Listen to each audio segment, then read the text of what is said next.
Thank you, Aaron. Acronym is the right word, right? That's one. Okay. All right, here it is.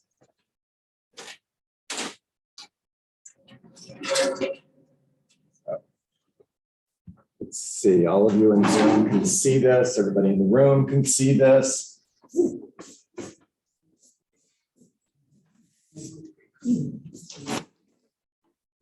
Fire. If you're taking notes, please take notes. Write that down.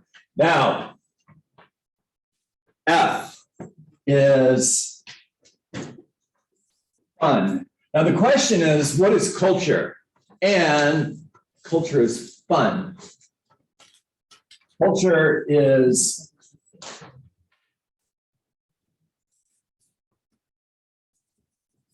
inspiration. Culture is the relentless pursuit of perfection. And culture is energy. Culture is fun, it's inspiration, it's the relentless pursuit of perfection, and it's energy. In other words, culture is fire. Now, let's go deep and have a conversation about each of these. So, and guys, hang in there with me. I don't have my glasses, so I've got to read my notes, which I can't really see. So if you see me doing this and struggling just a little bit, you'll know why. All right, real estate is my sport. I'm competitive. I'm a jock. I love sports. Yes, I watched the Super Bowl. I even watched halftime. And real estate is my sport. Now, when you play a sport, are you having fun? Yes. Remember when you were a child and you said, I'm going to go out and play. Mom and Dad, can I go play? Now, when you leave the house today, when you said goodbye to your loved one as you were walking out the door and wishing them a happy Valentine's Day and giving them, hold on, a kiss. Did you say, I'm going to go play? Or did you say, I'm going to work? I'll see you later. And what's a thought that comes to mind when you think about work? I think about labor,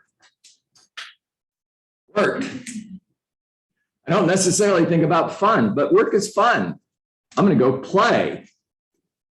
Keep score, play to win, celebrate every achievement. Are you celebrating your achievements?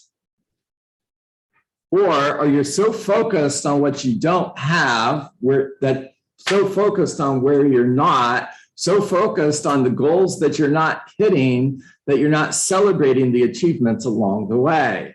Have fun and celebrate every achievement. So to quote Tony Hsieh, I love Tony Hsieh. By the way, if you want to try to spell this, you won't get it right. I'll spell it for you. It's H-S-I-E-H, right? Who knows who he is? He has a company in Las Vegas, starts with a Z. The name of his company is Zappos, Z-A-P-P-O-S. And here's what Tony Hsieh says. To me, the Zappos culture embodies many different elements. It's about always looking for ways to wow everyone. It's about building relationships where we treat each other like family, and it's about teamwork and having fun and not taking ourselves so seriously. Who has a challenge with that other than me? Right? One of the things that people have said about me, hopefully less now than in the past, but John, you're so intense. There's heads nodding in the room, so I'm still intense. And I could probably chill out a little bit and have a little bit more fun. I'm working on it, guys. I'm a work in perfection, just like a work in progress, just like all of you. It's about having fun and not taking ourselves so seriously. It's about growth, personal and professional. It's about achieving the impossible. That's fun. February 22nd, 1980, Lake Placid, New York. Winter Olympics. Who knows what I'm talking about? Yeah. The USA hockey team beat Russia. And Al Michaels shared one of the greatest quotes in sports history. Do you believe in miracles? Wow. Now, if you were alive like me, be quiet, Aaron. If you were alive like me in 1980, you saw this.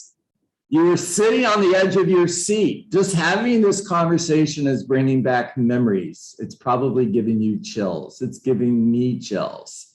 Was that fun? It was amazing fun.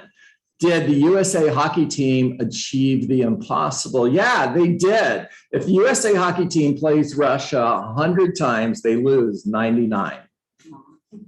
They do, but not that night. Not that night. That night was their night to achieve the impossible. Culture is inspiration. Great organizations have a shared vision, purpose, a just cause. It's their way that powers everything else. It's their why that powers everything else. Simon Sinek, in his book, The Infinite Game, shares our just cause is our why. Projected into the future, it describes a future state in which our why has been realized. It is a forward-looking statement that is so inspiring that people are willing to sacrifice to see that vision advanced. What inspires you? Do the people that you work with, the people that you play with, the people that you are in a game to win, to achieve, and to celebrate, do they inspire you? You guys inspire me. This place gives me inspiration. This group gives me inspiration. Culture is inspiration. Culture is the relentless pursuit of perfection. Now, the important word in that statement is relentless. We are on a journey with a destination that is assured.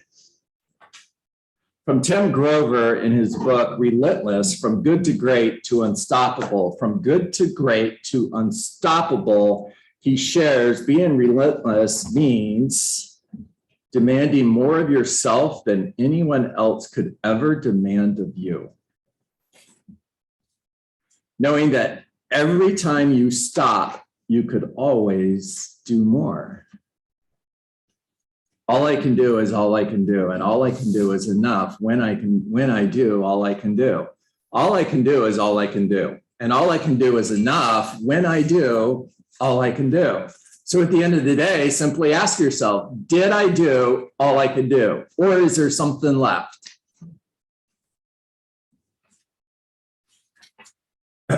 Culture is a relentless pursuit of perfection. Okay, and lastly, culture is energy. In one word, how do you know an organization has great culture? It's energy. You can feel it when you walk in the building. What do you feel when you walk through the door of Keller Williams Coral Springs? What do you do when you show, what do you feel when you show up for Survive to Thrive and have these conversations every day with this group? Are you feeling energy? If someone describes Keller Williams Coral Springs to me, if I'm talking with somebody who's not a part of our organization, like Larry and Raina, who visited last week, and they describe you, one word is used in every description from everyone I've ever spoken to over the last 7 years being a team leader in this market center. One word I hear over and over again is energy. Culture is energy.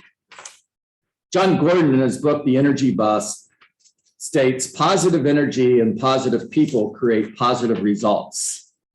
Positive energy and positive people create positive results. Thoughts are magnetic. What we think about, we attract. Bold law, what you focus on expands. Question, what one thing can you do to create positive energy in your life, in your family, and in your business? What's one thing that you can do to create positive energy in your life, in your family, and in your business? If you think you know the answer, put it in the chat. If you think you know the answer in the room, shout it out. What's the one thing that you can do? Oh my gosh, the answer was lead generation. Oh, okay. Yeah, okay. Yeah, okay. Not what I was looking for, but okay.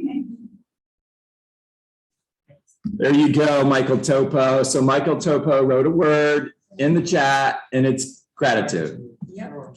The one thing you can do to create energy in your life, in your family, and in your business is share gratitude. Gratitude not shared is the same thing as no gratitude at all. We're so busy, so many of us at different times in our lives are so busy focused on what we don't have that we don't see all the things that we do have. I was one of those people for many, many years, by the way. I was. I'm not anymore. My breakthrough, my turning point, as Brian Buffini would say, was May 21st, 2015.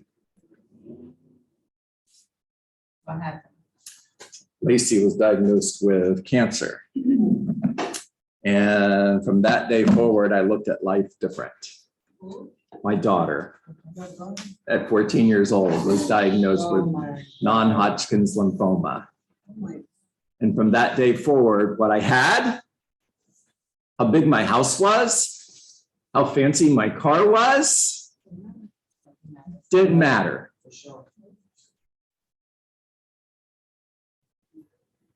And today, every day starts with a gratitude walk in which I shared gratitude for all of the things that I have. Air to breathe, water. All I have to do is turn on the faucet. There are people, literally thousands, hundreds of thousands, millions, who are walking miles to get water. And all we have to do is turn on the spigot and we have water. You're watering your lawns with water. You're putting water on your grass that people have to walk miles just to get water to drink, to cook, and to bathe. And all you have to do is turn on your faucet. I go for a trip with my friend, Perry Campbell. Here's a great example of someone who lives in gratitude. In spite of what his life may look like today, still every day he is grateful. And we're on this trip and we're in Belize, absolutely beautiful. First of all, I was grateful that we just got there. 4.5 days at sea in a 48-foot Hatteras and 8 to 10-foot seas. I'm grateful we're here. Now we're walking through the different little islands in this unbelievable paradise, looking at the homes that people who live there live in.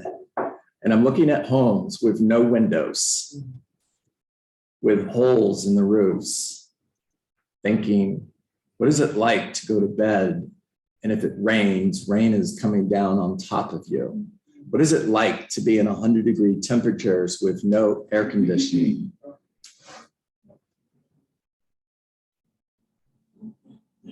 I'm grateful for air conditioning. I'm grateful to have a home for my children to live in, to have food in the refrigerator.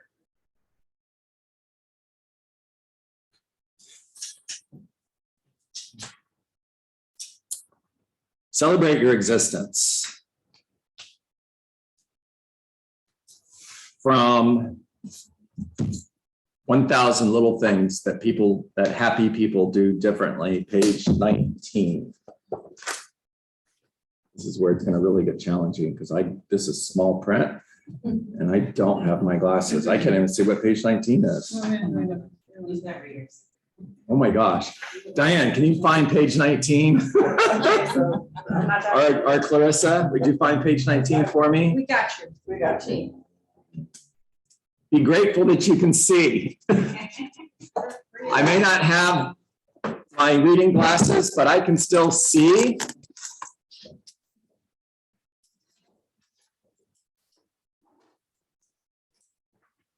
Clarissa, would you read from Celebrate Your Existence? Celebrate your existence. Listen to this. Celebrate your existence. Your mind is the window through which you see the world. The way to make this the happiest day ever is to think, feel, walk, talk, give, and serve like you are the most fortunate person in the whole world. That's it. That's it. Do you start every day like that? Do you? If you woke up this morning, Michael, this is for you. If you woke up this morning and you found out you won the lottery and you had $10 million, are you celebrating? Yes. How would you wake up? Would you wake up differently? Juanita, would you be a little bit more excited? Oh my gosh, you open up your email and you've got an email from the bank letting you know that $10 million was deposited in your checking account last night. It's true to have better than that. Are you starting your day a little bit different than you would if you didn't get that email? Just be honest, are you? And if I offered every single one of you, Felicia, if I told you you won the lottery, Felicia, you have $10 million, would you take it? Say yes. Say yes, because we know you would. All right, now there's one, Felicia, there's one condition. Are you ready? You can't wake up tomorrow. Then why aren't you waking up like you've won $10 million?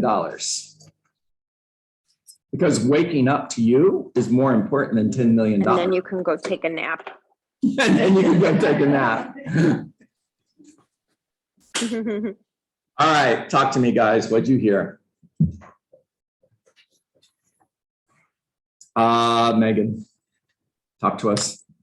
So I'm so glad that you talked about culture today. And we were talking about it last night after the Super Bowl with Matthew Stafford. He is, for those that don't know, he's the quarterback for the Los Angeles Rams. And he has been in the league for 10 seasons now. Maybe this is his 11th. And he was with the Detroit Lions. And so it's really powerful that you're talking about culture because he has been a loser literally almost every single year being with the Lions. He's never gone and won a Super Bowl. And his first year with the Los Angeles Rams, because of the culture there, he made them a champion. So I think it's really powerful that you're talking about culture today. Love it. Love it. Yeah, some really great comments too in the chat. Thank you, Megan. You're absolutely right. And that's a great example. It really is a great example. I agree. I wish I had my glasses because I want to be able to read all these everything that's in the chat. Kim, talk to us. You want to start recording, John? Oh my goodness. Thank you, Shirley. I do.